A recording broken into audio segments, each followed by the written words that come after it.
Hey, good morning. Welcome to your early Sunday morning show. Here we are again, once again. Look at that, I got my Mr. Rogers sweater on. My God, the basement's getting kind of cold this time of year, but still, that's only for when you read books. All right, so, I was home last week, which is kind of nice. I got through a lot of the records I hadn't been able to listen to, and I had a huge stack. Not showing them off, your time's valuable, but I got this like a pink eye kind of thing, and usually I ignored that crap. It's going to go away. It's going to go away. Well, 6 days later, I still have it. It finally got so bad yesterday I couldn't read a book. Last 3 days haven't been able to read a book, and if I can't read a book, that's an issue. Finally went to the doctor. Now, I don't like going to the doctor because they're going to charge me money, and that's vinyl. That's records that I could have bought instead of buying some stupid medicine or seeing them. But yeah, I went. So today, if you start seeing, I might do my best Aqualung impression. Snot is running down his nose. That's just that. I'm not actually doing Aqualung there. I got, it's gotten so bad that, yes, I'm so light sensitive. I really actually should have sunglasses on right now because the lights in this room are killing me. It gives me a headache. So I had some other stuff I was planning to do videos. Yesterday I couldn't even listen to music. So I had all this record store day stuff. Haven't listened to almost just a tiny bit of it because I just can't. So hopefully today will be better. It's not starting off too good though. So, first off, got this. This is from Bill from Vinylverse, from VCLT. I'm not showing it yet. I was supposed to show this yesterday. Actually, I had a thing all set up, but I couldn't look at my computer monitor anymore. It was just hurting my eyes too much. So this is coming up. Bill, thank you very much. I know you always watch this, and we're going to have an official unboxing when I get on the computer and use the green screen. So hopefully in a day or two here we'll have that. Today we're, what you hear in the background, Fox Bass Alpha, and this is from the group Saint Etienne. So there we go. That's my first group I mispronounced today. Let's just start right off. Let's do the very first one. Don't say it right. They came out of England in around 1990. We'll talk a little bit more about them. This is the very first album, Fox Bass Alpha. Fantastic CD album. So I'm going to show a couple record store day purchases I haven't listened to because they're not as important right now. But so to pick up the single from Ben Folds 5 yesterday. That's one of my all-time favorite groups. I love Ben Folds. The Garbage single. This wasn't on my list, but then when I found John Doe and Zine Cervenka were doing it, I had to have that one. I love X. And Blind Lemon Jefferson. And I picked this up unknowing it's a 78, but my record store guy was able to get one in, so no one else wanted it. I was able to get it, and I also found Blind Lemon Jefferson neat. Too bad my stereo doesn't do 78 RPM records. That's the way it goes. All right, I also had picked up, because Talking Heads is my favorite group of all time. It's just the red vinyl version, not open. I'm just showing it because I've already listened to it before on the original pressing. That now brings us to our stuff. You ever notice this time of year all the record companies start putting out all these great deals too? Oh my God, Jesus. Boy, I got some boxes coming. All right. But the first one's not record store day, but I really was happy to get this. And it's the Pistol Annie's brand new album. Came out. This was released in CD, but it wasn't out on album, and I thought about just buying the CD. But I go, nah, the album has to come out. Now, I know, that's probably the deal. It comes out, buy the CD right away. Then we'll put out the vinyl a month or two later, and you go buy it a second time. I know how it works, damn it. I'm the kind of guy that suck into it. Labels just aren't what they used to be, are they? Wonderful group. They started, what was it, 2011? Just kind of as a whim. It was from one of the CMA Awards. The three ladies got together here. Miranda Lambert, and she is Lone Star Annie, and we have Ashley Monroe. She is Hippie Annie, And then there is Angelina Presley. Angelina Presley, she's Holler Annie. So they had performed CMAs, then they decided to do a group. And this is their third album. Fantastic. There we go. You know, I've used the word fantastic twice already for those keeping. I need to bring out my thesaurus again. Very enjoyable. I like these guys, you know, they do know how to make some nice ballads, but a lot of their stuff just kind of rocks and kicks ass, you know, it's just fun music. So, and they're also, what a pretty bunch of women there. Great singing. Yeah, it's more than just country music, so I was super happy to get this in vinyl, and I'd like to pick up the other Pistol Annie's vinyl, so really happy with that. Really great sounding album. All right, here was a record state purchase, and it is The Germs. There we go, The Germs, and it is What We Do Is Secret. This is the second album that was produced. That's like that pretty blue vinyl. The thing is, they only produced one album. The lead singer, Darby Crash, I believe it was like 1976 or whatever, he really got into punk. In 77, they put out The Germs' first album, and really their only album. And it's one of the all-time greatest punk albums ever made. Well, you know, he was the Sid Vicious, the American Sid Vicious, so we say, and he just went downhill and eventually died of heroin in 1980. This one came out in 1981. Some of the different outtakes and singles that were produced. Side 1's really good. Side 2 gets a little bit noisy. Darby Crash and Germs, I would say they were the blueprint of thrash metal, thrash punk, shall we say. You know, that hardcore stuff. These are the guys that really came up with it. They took that punk sound of the 70s, and even at that time, totally began changing it. So instrumental in the way punk changed, especially on the West Coast. And if you really want more, you know, Vinyl Richie. He just knows everything, and there's no doubt he has the originals of all this stuff on there. But I've had a CD on The Germs, and I saw it on vinyl, so I wanted to pick that up. Another one I just picked up here, and this is this is from the shoot, I am really off my game today. Sorry about it. Sonic Youth, and it's called Rotten Ripped. I can't see. Freaking A, man. It's so bad. My eyesight's gone. I can't even. Audio open. There we go. It's Rather Ripped. It's going to be a long one. We'll try and get through this thing. Rather Ripped is the name of the album on there, and from 2006. This, you know, Sonic Youth in the late 90s and early aughts were really going through this experimental phase. A lot of thrash, just a lot of art rock, shall we say, but it was a lot of noise. Then they came out with this one, and it's their 14th studio album in 2006, and this one's really very accessible. Hey, it was the kind of like suddenly, what? I get this. There's like songs, there's tunes, there's beautiful songwriting. It's just not noise.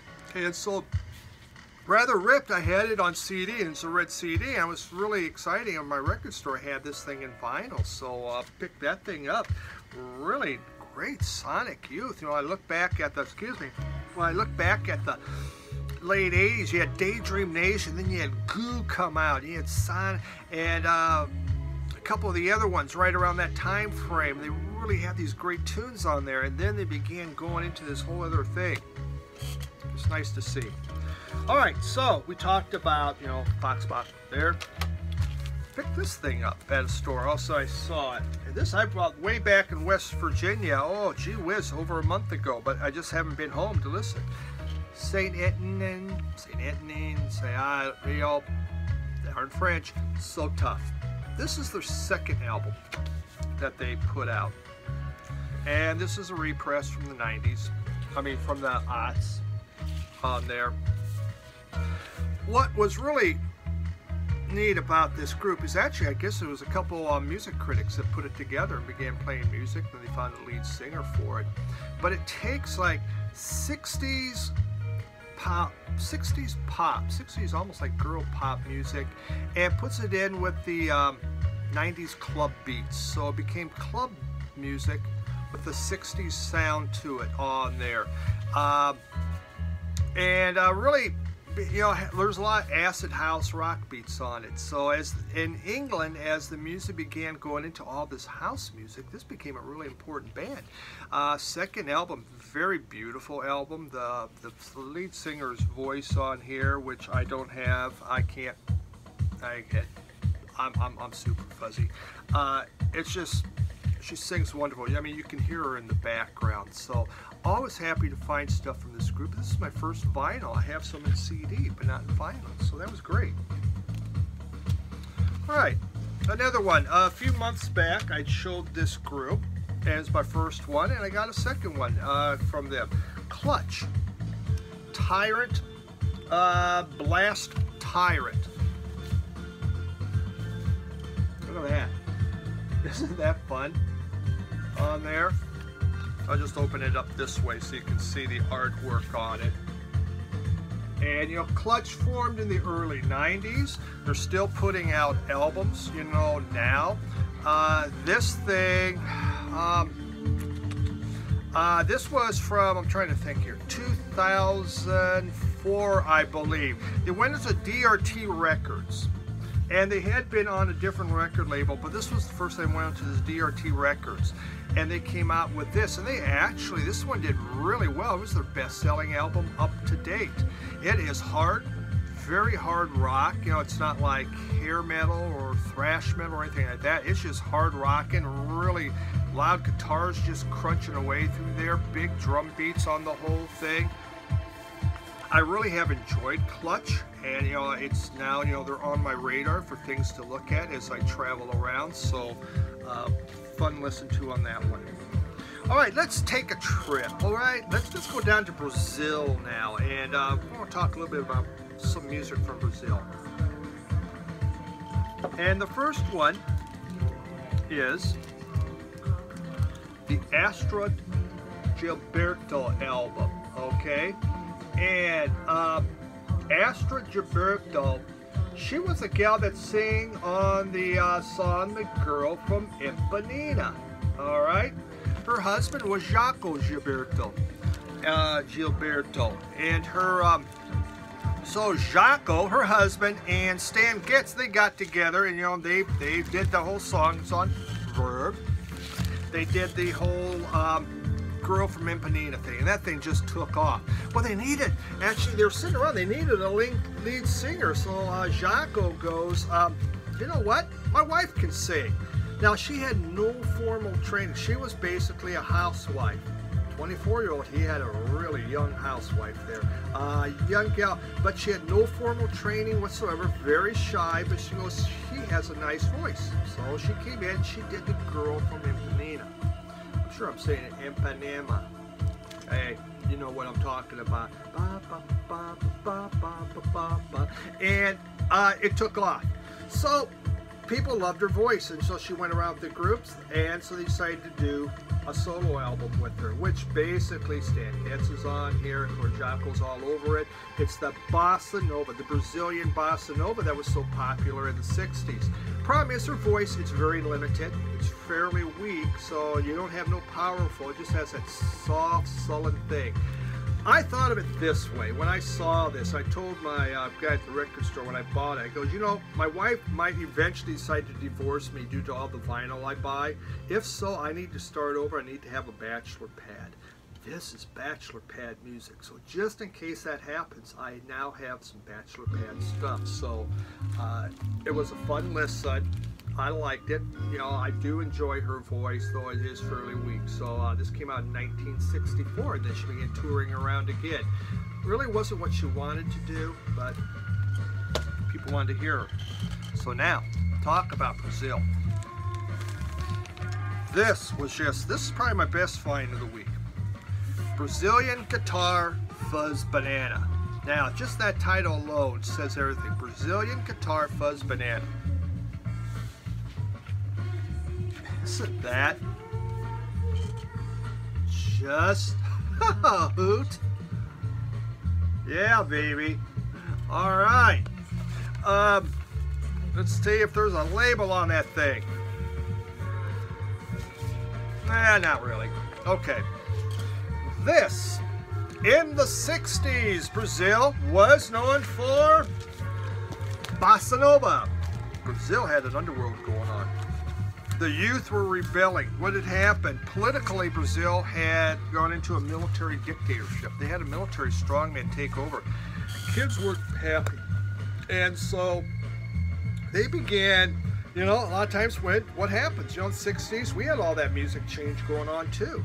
Well, they had the same thing going on in Brazil. So they began making all this kind of garage rock with, you know, fuzz guitars and everything happening with it. And in it were subversive lyrics. They tried to bury them down there so the government wouldn't crack down on them. This thing is so utterly fantastic. It's called Tropicala Psychedelic Masterpiece, 1967. Can you see that? Probably not. I can't see it because my eyes already, everything's a blur right now. 1967 to 1976. Brazilian Guitar Fuzz Masterpieces.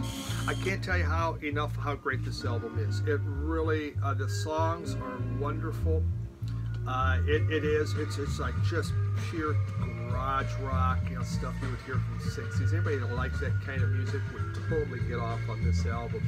But it was their way, these kids in Brazil's way of saying, screw you establishment, screw you government, here we come. There is no Bossa Nova in here. It's an anti-Bossa Nova album. All right, another neat pickup I found. I found this one up in Maine. And it is Wayne McGee and the Sounds of Joy. This was from Record Store